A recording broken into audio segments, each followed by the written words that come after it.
All right, here is one of my favorite spread drawings. This is a great way to build a rich relationship between two characters. I'm going to be doing a drawing for the most stereotypical situation I can imagine. We're gonna have a prince and a princess falling in love in a fantasy setting. Simple YA, we're looking for a interesting but fairly simple or basic or relatable dynamics that we can move through a quick story.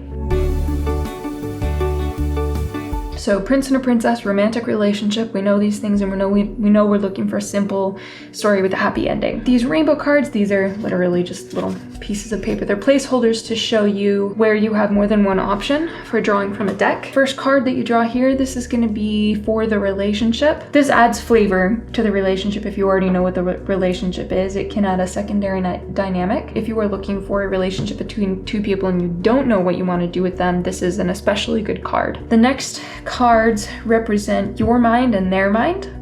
And then this is your situation and their situation. This is your past and their past. And the traits are the impact on you guys now. And then the last card represents outside forces that are at work in the relationship. Remember, Mythulu cards do not work in situations where there's already a right or a wrong answer. So you want to be filling in the gaps in what you know between the characters. Or if you want to be challenging assumptions that you've made about the relationship and you're open to interpretations and changing some of the details you've already selected, you can still do the full drawing, but it's also okay if there are certain things you definitely know about your story or your people. It's okay to skip one of the questions and just focus on filling in gaps. Well, let's start here. We know we're looking for a romantic relationship, but let's add a tiny bit of flavor. Interesting. So godparent, they're legally responsible for a child if parents die or are incapacitated. So maybe this is a prince-princess dynamic where there's a little bit more of an age gap, or maybe one of them gets taken in after their kingdom falls apart. I kind of like that angle, and I like the idea of mixing up the power dynamics a little bit. So instead of having it be a damsel in distress, I'm gonna have the older prince is the one who comes in. It's the princess who takes him in. So even though she's younger, it gives her a little more power in the situation, kind of evens the playing field. For his mind, her mind, we're gonna do, you can draw either from elements or from habitats. I'm gonna go for elements. Ooh, this is fun. Okay, fun. So ether, this is matter that's nothing yet. It can become anything, pure possibility. The first thing that comes to mind is that he is ready to start over. He is not even necessarily grieving. He's looking forward to the future. Despite having lost everything, he's happy to start over and just build again. Acid, this is a corrosive, sour-tasting liquid, symbol of psychological violence, extremely useful for precision work, dissolving, controlling chemical reactions, and sterilizing. So I like the fact that he's like pretty positive and she is more confrontational, and I think that this is potentially a really good dynamic for her to drag out of him, maybe provoke him out of the super positive mindset and talk about some of the things that are actually bothering him about his situation. So his situation, her situation, let's add an element here. His situation, her situation. Okay, so his situation, we have icon. This is the gem of a civilization, a non-functional extravagant whim that serves as a major landmark and attracts visitors.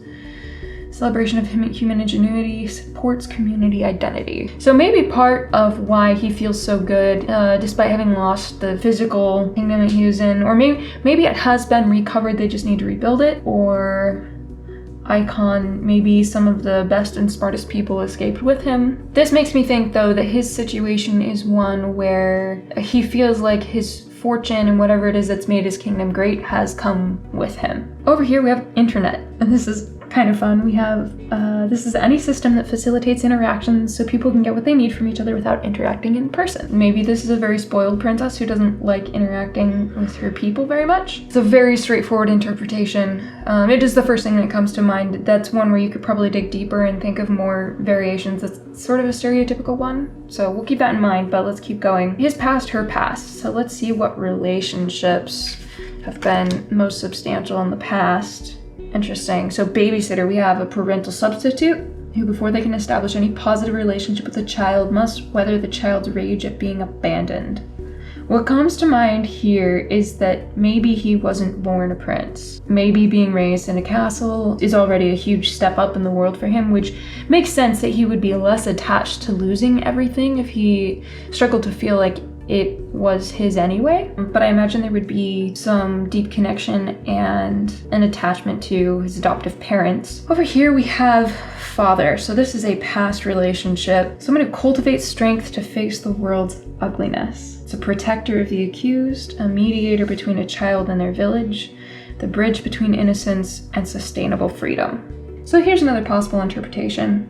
As I'm seeing the pieces of this come together here, maybe these are two people who are being raised together. There's a potential really good solid connection here. Babysitter, godparent, father. Maybe this is all the same person. One person who has brought them all together and had a very different impact on each of them, and maybe they are both grieving the loss of the same person and reacting very differently to it. And I love the idea that the relationship between the daughter and her father was really strong, that she had tremendous admiration for him, felt very safe while he was there, and these defense mechanisms make tremendous sense if somebody doesn't necessarily have a good relationship with their people and somebody else is bridging that gap and they're no longer there. And let's see what the impact was on each of them.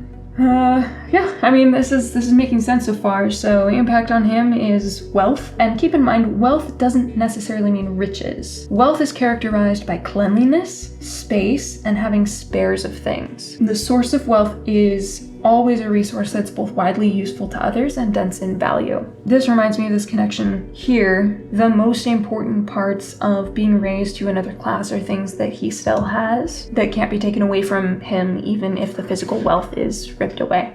On her side, we have wanted. So this is politically important and or resisting subpoena or arrest. Authorities are willing to pay bounty to locate.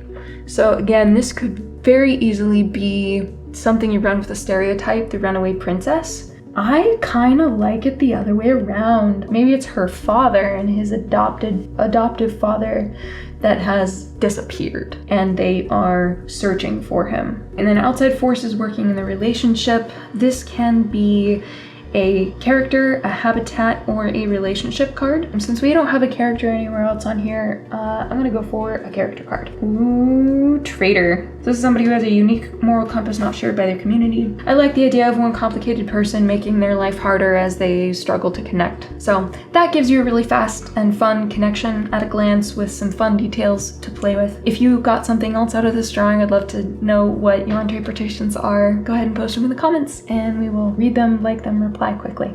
Thanks so much.